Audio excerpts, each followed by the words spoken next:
you can come because I just came for the water. You got some free water there. So, the first question is perhaps the question for the silver technology. So, in case of you, Stefan, why is this so important? Perhaps you first has to introduce to everyone what is silver. Everyone, is there someone knowing what silver technology means? Yeah, we were talking about silver technology when we were talking about aging people. Basically, it's like 10 years ago, we start talking about personnes âgées and call them seniors, and nowadays it's more like silver because of the gray hair. It's like silver tech. So nice. So the main issue here is how to bring a state-of-the-art technologies to people that are not so much aware of these technologies. Of course, there's always a certain percentage that is aware of the latest technology, whatever the age. But it's not the case like 95% of the population older than 75 years old not mastering the internet for sure. So the big issue is that how can we bring them some very interesting stuff like serious games, gamification, even simulations or e-learning, and how can you do it with people that are not very familiar with such technologies? This is a big point. My first question to everybody is, who stopped to have the latest Samsung handy or the latest iPhone handy? So the question is now, are you older than 30 or less than 30? I think there is a time when you stop to be an early adopter, you know? When you stop to, you don't have to have the latest iPhone, it's okay if it's working. So it's also a little bit this discussion, when this starts, when this stops, and how your projects react on this. Is your product ready for older people, or it's something you don't think about it? En fait, il y a quelque chose qui est très important à savoir, c'est que on s'adresse à des personnes âgées, mais il faut savoir que les personnes âgées d'ici une dizaine d'années, ça serait des personnes âgées qui ont vécu dans les années 80 et 70 et non pas leur jeunesse. Et donc, ils ont été déjà en contact avec des ordinateurs ou avec la technologie. Donc, il y a un changement qui va s'opérer, c'est que de plus en plus maintenant, on va avoir des personnes âgées, mais qui n'ont pas ce gap qu'ont les personnes âgées actuelles ou les personnes âgées d'il y a une dizaine d'années avec la technologie. Donc, la technologie va devenir... Ce n'est plus le truc, ça va devenir un must, une chose obligatoire. C'est des gens qui ont vécu avec, qui ont vécu leur adolescence, dans le travail, ils ont utilisé les technologies, donc ça ne va plus être intrusif pour eux. Donc je pense que c'est un challenge qu'on doit commencer à relever dès maintenant, parce que ça va devenir habituel.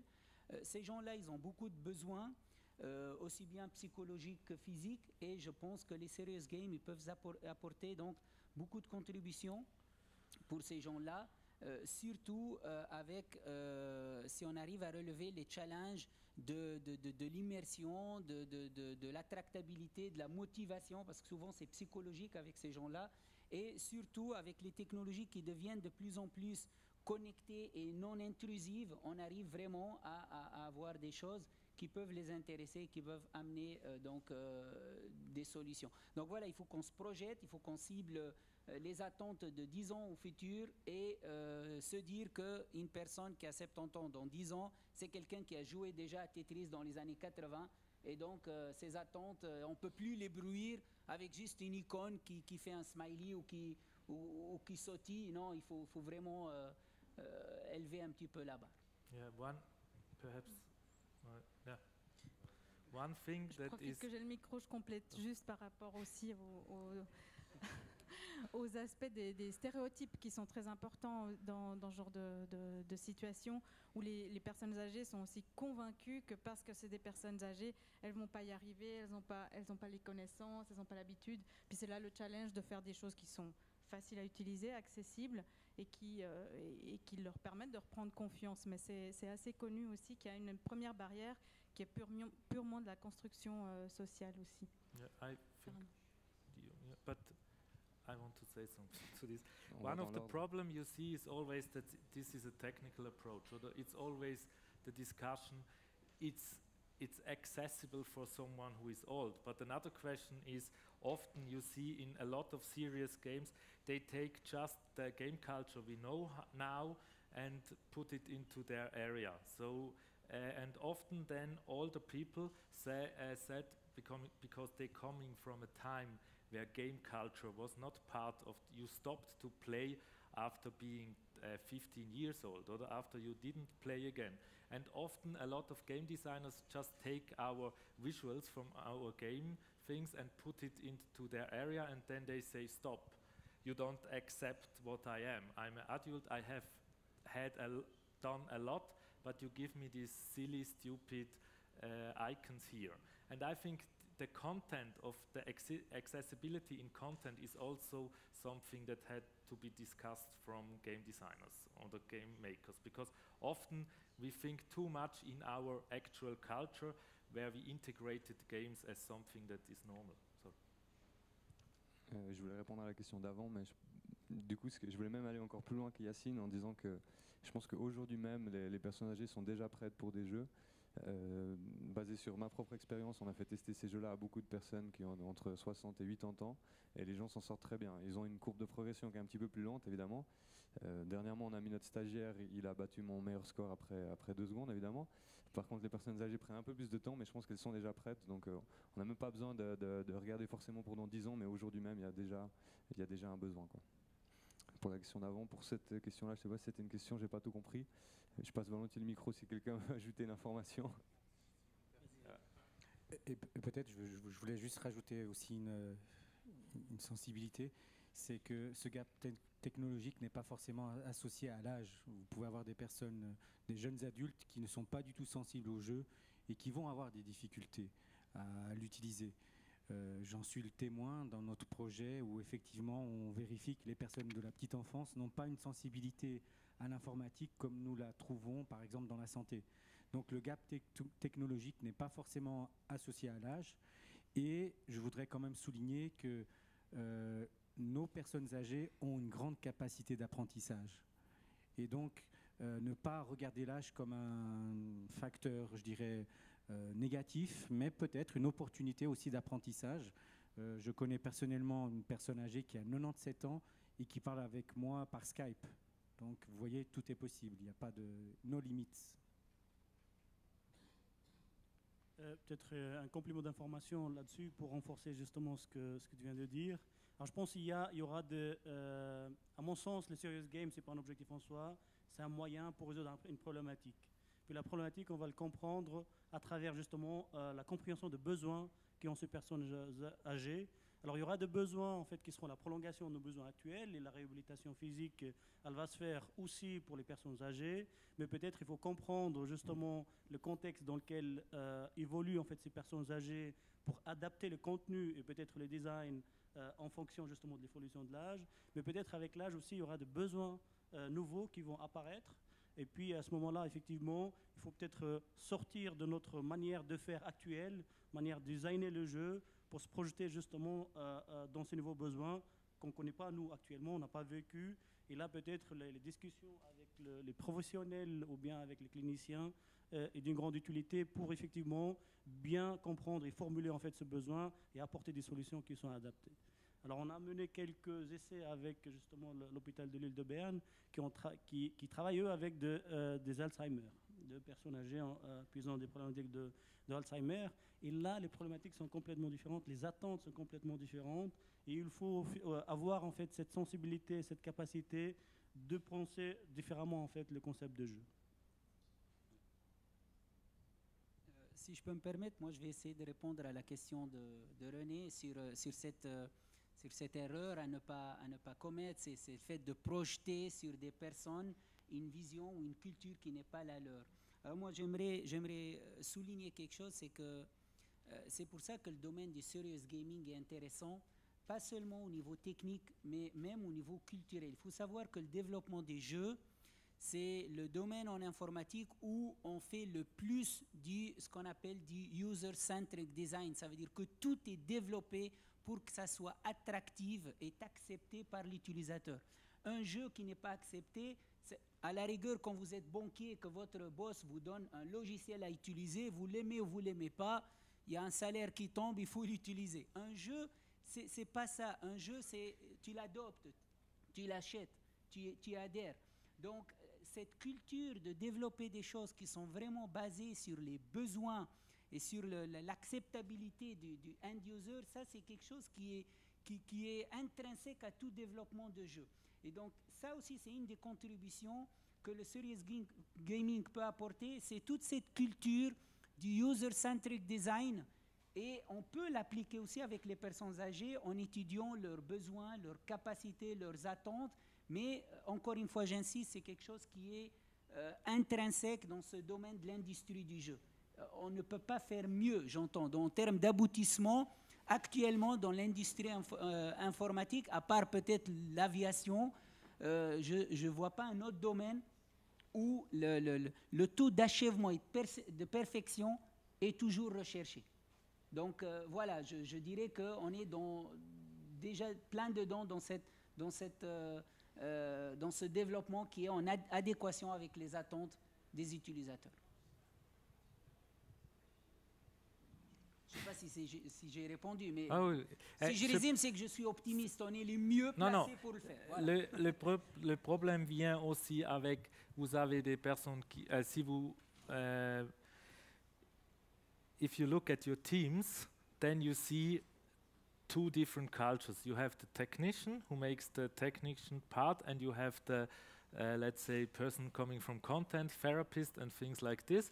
And there is a big discussion to find together something that is really a game. Oder? I often ask people, if we start to making a serious game, how much percentage for fun you will reserve in this project, because a lot of therapists said, oh, we need 2 hours training. Oder? And then you ask how much of this 1 hour you train you give me to make a funny, interesting game. Oder? My next question would be, how high is the percentage in your product for fun? If, let's say, we have 1 hour in one of our projects, rehabilitation walking with walking robots, we are near 30% we can use for fun. And the therapist says, yes, it's okay, you can use this 30% for fun. How many minutes you use for 1 hour, or you accept to give the game designers for producing fun?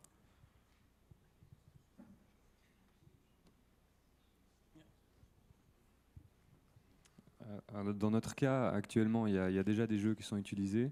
Yeah. Je pense que ça représente 10 à 20% des séances, donc c'est pas énorme.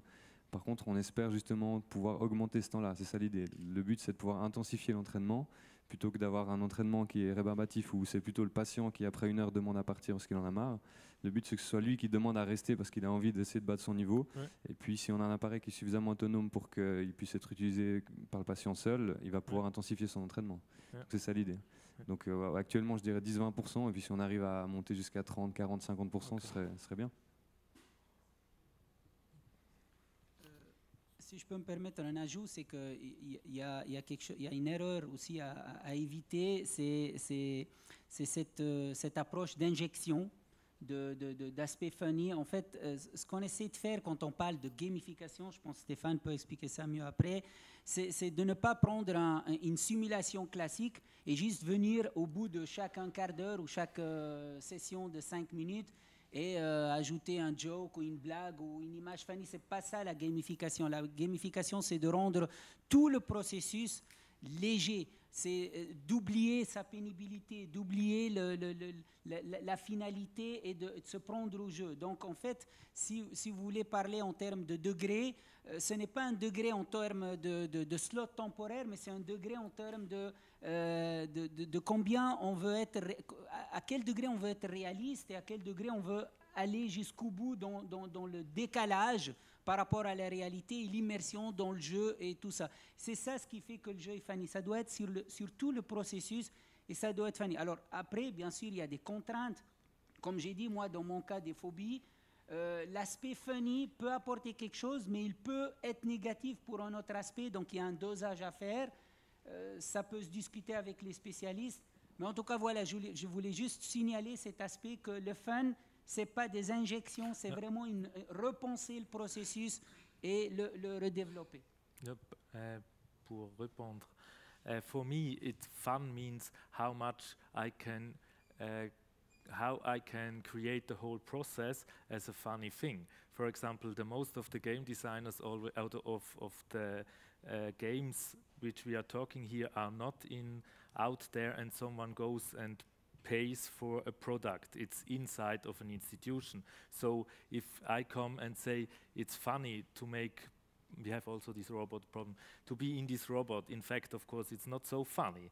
But you wouldn't do this if you could do something else, or so in the most of the situations, it's inside a thing, and it's better and more fun than to do something else. But compared to a real game, which is only for fun, it's something else. Therefore, I think the fun must be part of the whole system, of the game mechanics, of the motivation design.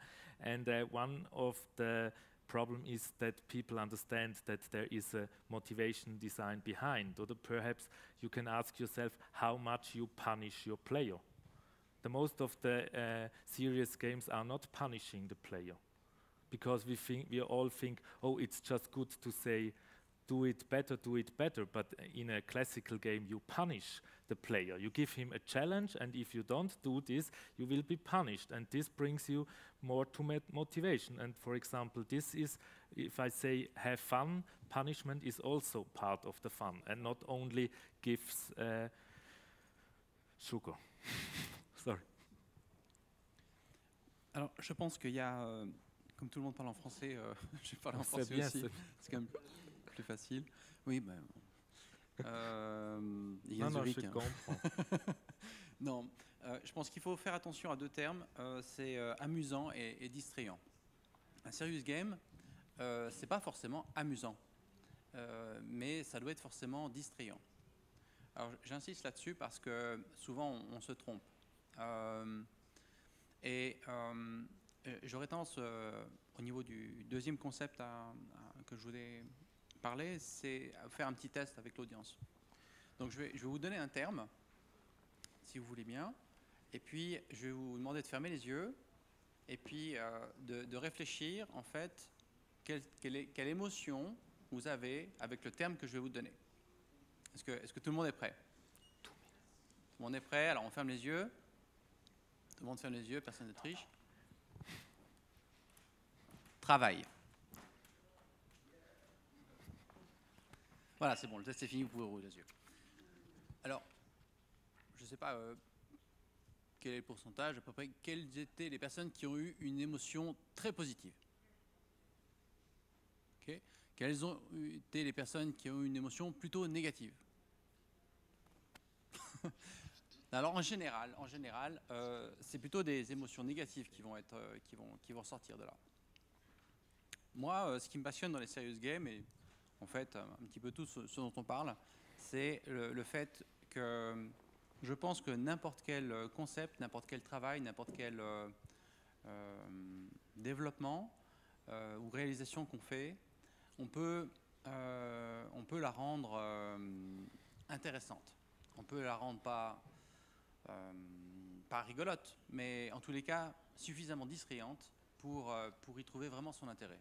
Et je pense que dans le monde dans lequel on vit, il y a beaucoup trop de réalisations qui sont au contraire plutôt pénibles et plutôt difficiles à vivre.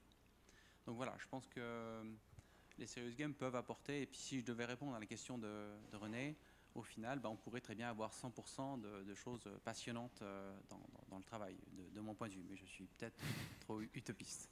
Voilà. On va peut-être revenir sur le sujet de base, qui est la Silver Tech, parce que là, on a glissé sur un sujet non moins passionnant, mais voilà.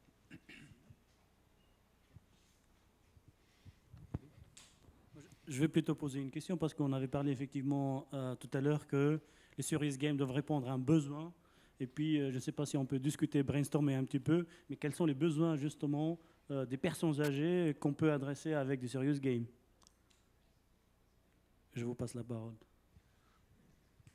J'aimerais bien entendre le public. Ils sont toujours en général entourés par des gens. On a tous des grands-mères et des grands-pères et tout ça, ou de par votre métier. Donc je ne sais pas, est-ce que vous pensez à des choses? Éclairez-nous. You have also just to think you in 30 years, 40 years, 50 years, 60 years.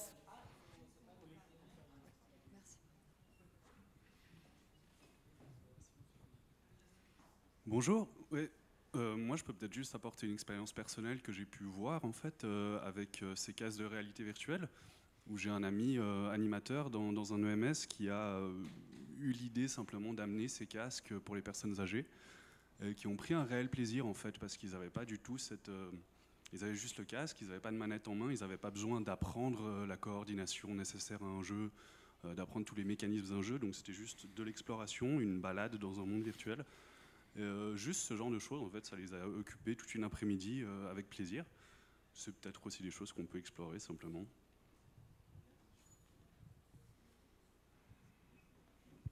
Je pense qu'il y a aussi des besoins liés aux interactions sociales, vu que la réduction de la mobilité due à l'âge ou la maladie rend les contacts sociaux nettement plus complexes et plus difficiles. Et puis d'ailleurs, c'est ce que font beaucoup de gens qui travaillent sur la robotique, qui créent des robots interactifs pour permettre aux personnes âgées de continuer à interagir, à parler, à s'exprimer oralement. Donc pourquoi pas des jeux aussi, où on joue en réseau avec d'autres personnes, où on maximise ces contacts sociaux qui deviennent physiquement plus difficiles.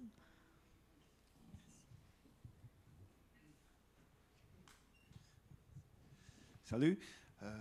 Yes, I have a question. What means the older people in the serious games?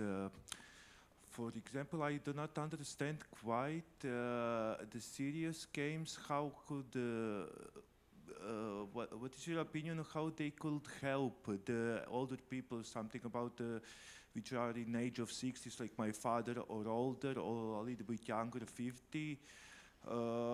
To get with the new technologies to stay with the new technologies in touch. For a lot of people I see on the railway station, for example, in the new tickets automats with the touch screen are installed, they have a really big troubles to use it.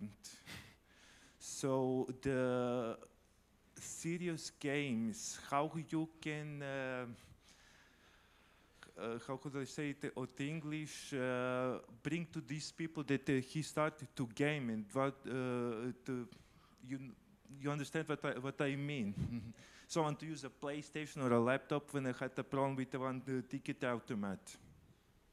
Yeah, I think the gamification of the Swiss Federal the ticket automat is really horror. I think yeah.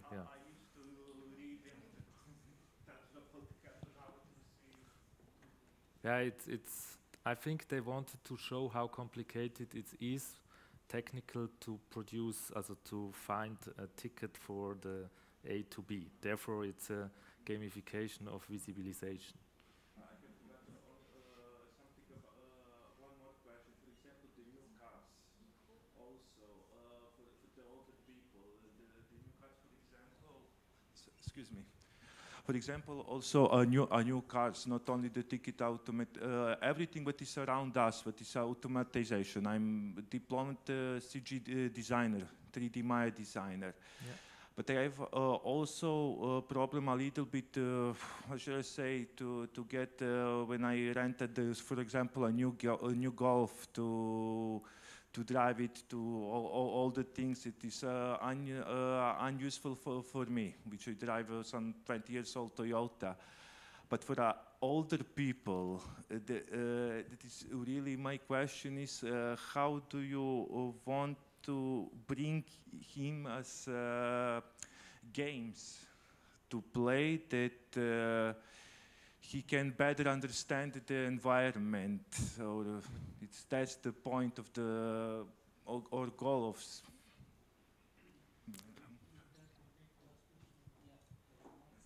Perhaps we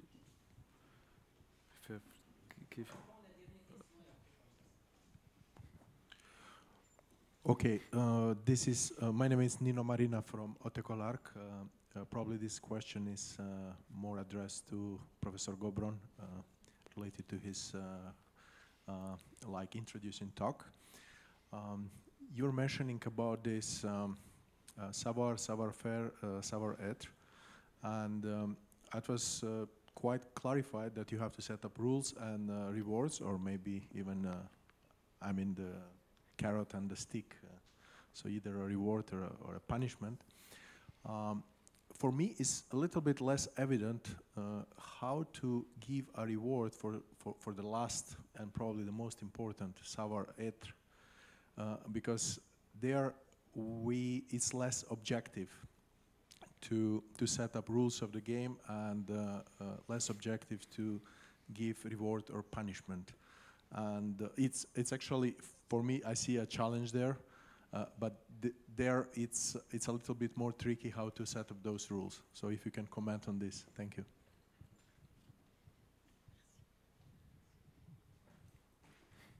So let's do the pile stuff. So it will be the last question, first answered. Pour cette histoire de savoir-être, effectivement, c'est assez difficile comme approche. Je ne sais pas si vous vous souvenez un petit peu du transparent. Ce dont je n'ai pas parlé, c'est qu'il y avait des bulles qui grossissaient. Et en fait, le volume de la surface de ces bulles, ça représentait un petit peu la difficulté pour toucher notre cible. Et il est évident que ce n'est pas parce qu'on fait un serious game qu'on va réussir à transmettre à la personne qui l'a utilisé ce qu'on souhaite, et en particulier pour le savoir-être. Néanmoins, à partir du moment où on a un système de progression et que le jeu a été mené en collaboration avec des psychologues, avec les spécialistes du domaine et avec les spécialistes de Game Technologies, normalement, la personne ne peut pas passer les niveaux si justement elle ne réussit pas à avoir un comportement, entre guillemets, ou un comportement indirect. C'est-à-dire, dans pas mal de jeux, surtout les serious games, c'est pas ce que vous faites qui va directement apporter quelque chose. Et en particulier pour ce que j'allais dire, les méta serious games. De temps en temps, on a même des serious games où c'est pas l'utilisateur qui va profiter. En ce moment, on est en train de designer, par exemple, un serious game pour la HEP, donc la Haute École Pédagogie. Et le but, notre vraie cible, c'est pas les élèves qui vont utiliser le jeu, mais c'est les profs qui vont regarder les élèves utiliser le jeu. Donc, ce que je veux dire par là, c'est que les serious games, c'est vraiment quelque chose d'assez subtil. L'équilibre est très, très, très complexe. Et surtout, on doit avoir une team qui est très grosse. Ce qui m'inquiète, personnellement, c'est pas le pouvoir des serious games, le potentiel, parce que ça, je pense qu'il est énorme. C'est toutes les petites industries qui, avec plein de bonne volonté, font plein de bêtises dans le domaine, comme ils l'ont fait d'ailleurs pour le e-learning. Et ça a donné une très mauvaise réputation au e-learning. À tort. Le e-learning n'y est pour rien. Et j'ai peur qu'on ait le même problème avec le serious game si on n'est pas assez sérieux dans le serious game.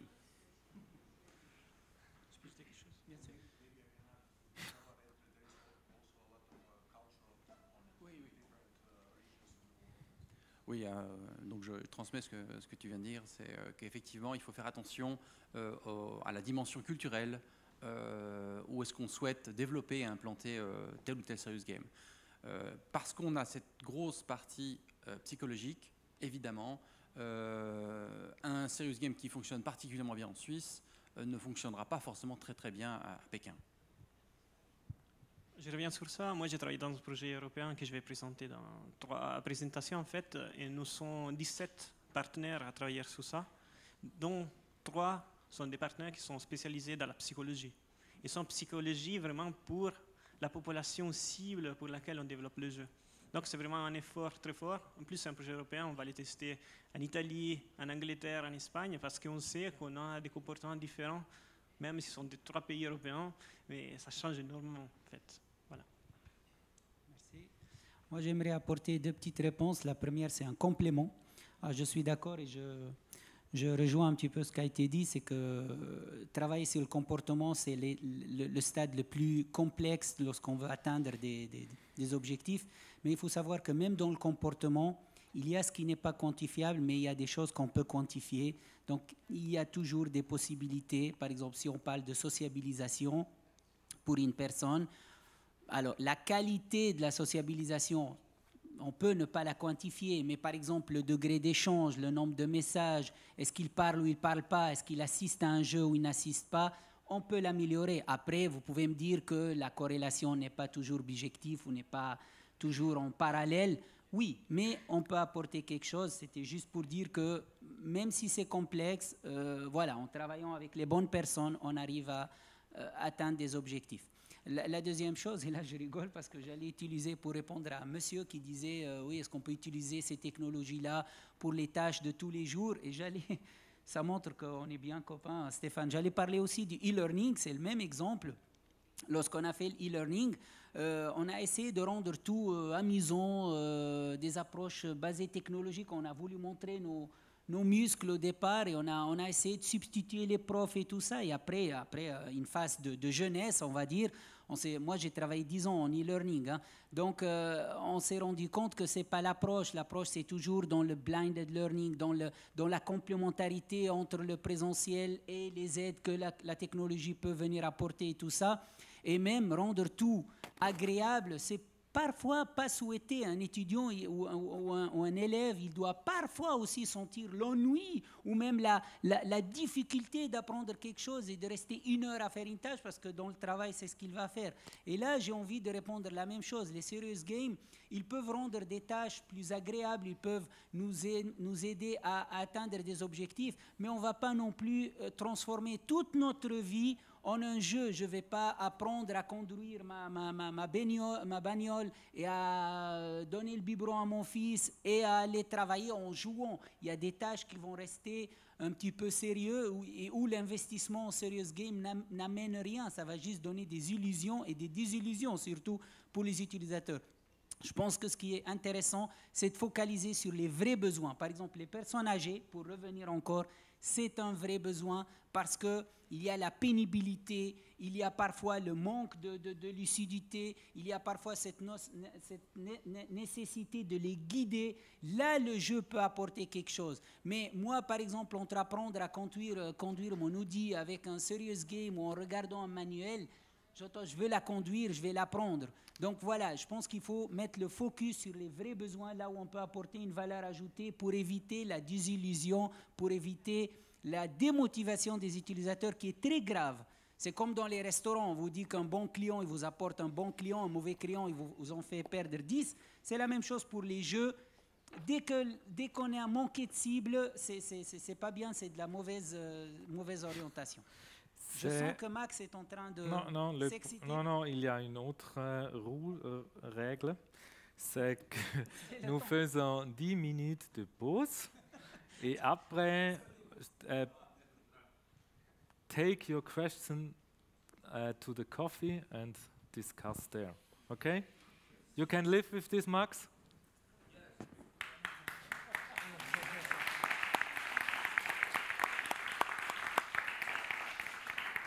We start again in 10 minutes.